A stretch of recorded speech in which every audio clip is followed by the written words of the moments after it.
information that goes on in the Mormon temples.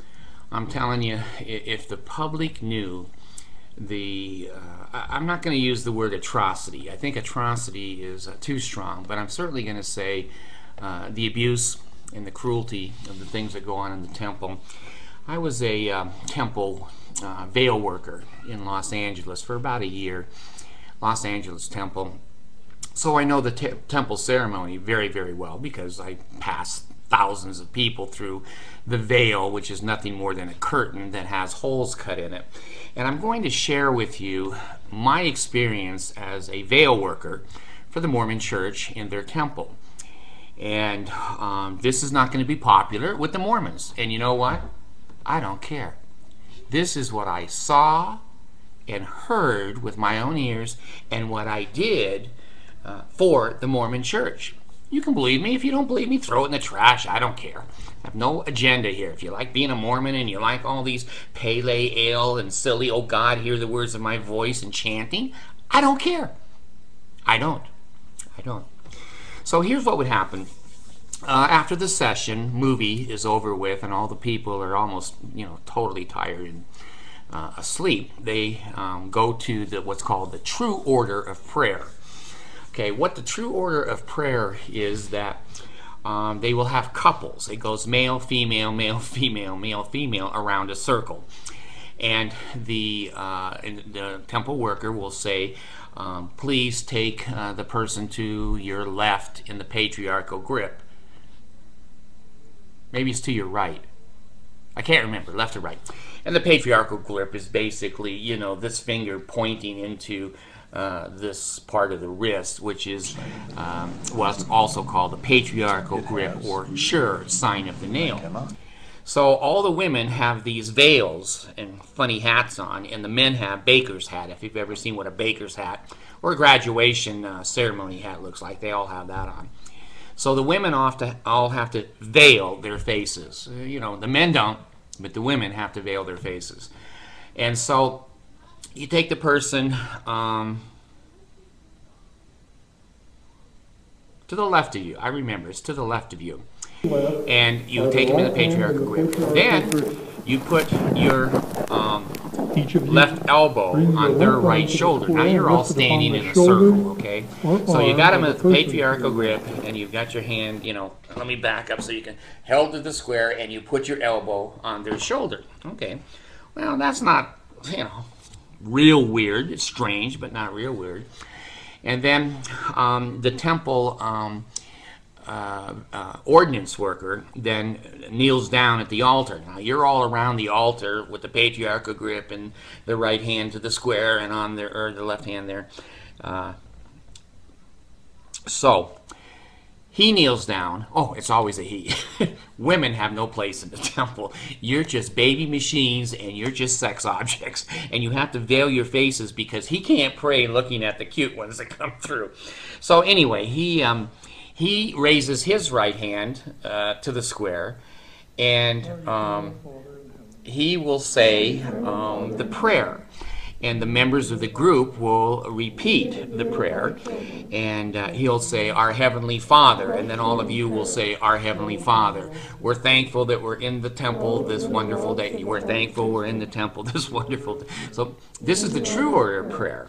Now, before that prayer starts is the chanting that goes on in the Mormon ceremony. Now this has been changed because the modern prophet talked to Jesus, and Jesus said, some people don't like that crap. Change it. So the prophet had no choice. He just changed it because that's what Jesus wanted. And so I'm telling you where I was 8 or 9 years ago in the temple. So they teach you in the true order of prayer that you raise your both hands above your head. I don't even know if I can do this anymore. And you say, Oh God, hear the words of my mouth. Oh God, hear the words of my mouth. So you have to say it 3 times, okay? When you come to the veil, if you're a man, you go to the man's side of the veil. But if you're a woman, you go to the woman's side of the veil. And so they have these little old people there because you can't remember all this crap. Nobody, well, we can because we're veil workers. We've said it thousands of times. But the average Mormon, they can't remember this crap. So there's a little person there that whispers to them what to say. And so the little veil worker person, now this will be a female for the females, a male for the male, and they'll take a little knocker. Now I don't mean a boob. I don't mean a boob. I don't know who else uses knockers, but the Mormon Church has attached to the veil post a hammer, knocker. And so the person who is going to introduce you to the Lord will go. So they knock 3 times. See, 3 is the magic number in the temple. 3. Okay? And then I'm standing behind the veil, and I say, what is wanted? Like I don't know, but I'm being the Lord now. I am representing God or Jesus or the Mormon Jesus or whoever you believe in, but the Mormon Church believes, I guess, it's Jesus. And I'll say, what is wanted?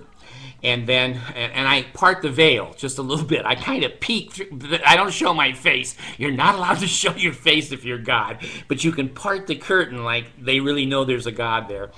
So the little person, a little old lady, a little old man will say, Eve, which, you know, your name may be Marcy or Cindy or whatever, has come to the veil to converse with the Lord. And basically, I'll say, something I can't even remember now. I'm just going through back, it's many years ago.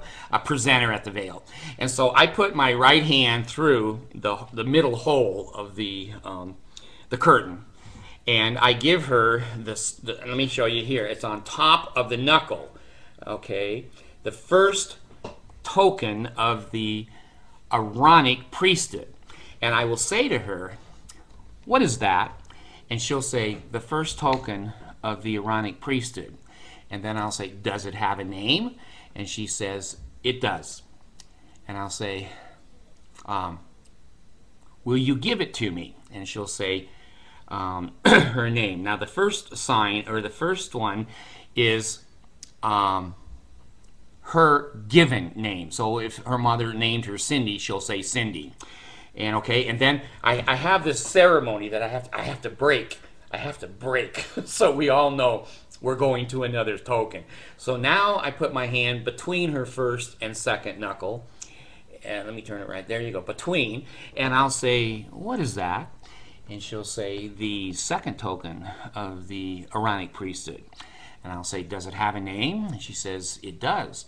And I say, well, will you give it to me? And she says, I will through the veil. That's what she says, I will through the veil.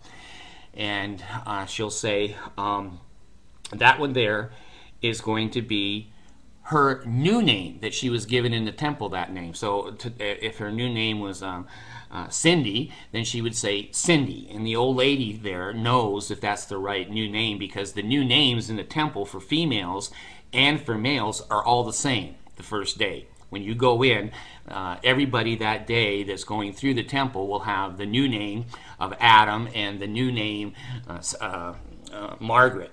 And so that new name is common, so everybody knows in that session what that name should be. And so anyway, she'll give me her new name, and then I go through the breaking of the hands again. And I'm standing up there, but I have something to lean on. I have a post that I can kind of lean on to be God, because a lot of us gods were older. And so then I'd break it, and then I would say, she would put her hand out like this, and get my camera right, there you go, and I would like pinch between the front of her hand and the back of her hand with my thumb, and I would say, what is that? And she'll say, the first token of the Melchizedek priesthood. And I'll say, has it a name? And she says, it has. And I'll say, will you give it to me through the veil? And she'll say, the Son. Now, you've been told in the ceremony, it's not S-U-N, it's S-O-N. It's the Son of God. And then I will say, that is correct. Okay, and then I'll pull away again. And then basically, I give her the patriarchal grip, which is that special, you link the pinky underneath with the other person, and then let me see if I can get my camera.